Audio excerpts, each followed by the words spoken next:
மணல் மணலாக இட்லி பொடி எப்படி செய்யலான்னு பார்க்கலாம். வாங்க வீடியோக்குள்ளே போகலாம். உளுந்து 200 கிராம் எடுத்துக்கோங்க. எண்ணெய் விடாமல் இதை மாதிரி பொன்னிறமாக வறுத்து எடுத்துக்கோங்க. பாருங்கள், இதே மாதிரி கடலைப்பருப்பு 200 கிராம் எடுத்துக்கோங்க. அதையும் பொன்னிறமாக வறுத்து எடுத்துக்கோங்க. எதுக்காக எண்ணெய் விடாமல் வறுக்க சொல்கிறேன்னா, சிக்கு வாசனை வராமல் இருக்கும். நாள் பட உங்களுக்கு பொடி கையில் இருந்துக்கிட்டே இருக்கும். இப்போ பொடி பண்ண ஆரம்பிச்சிடலாங்க.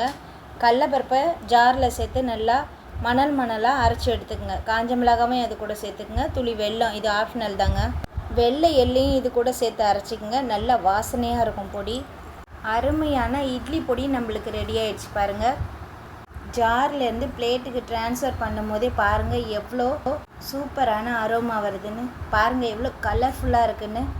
இட்லி பொடினா கொஞ்சம் கொரகொரப்பு தன்மை இருக்கணுங்க. அந்த மாதிரி கொரகொரப்பு தன்மையோடு எடுங்க.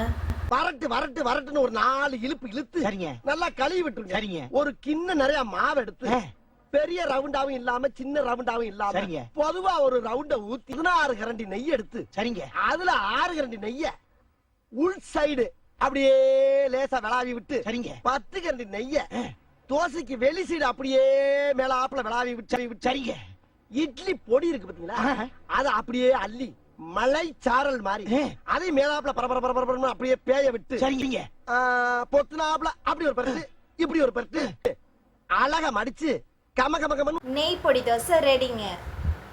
இந்த வீடியோ பிடிச்சிருந்தா லைக் பண்ணுங்க, கமெண்ட் பண்ணுங்க, ஷேர் பண்ணுங்க, மறக்காம சப்ஸ்கிரைப் பண்ணுங்க. தேங்க்யூ ஃபார் வாட்சிங்.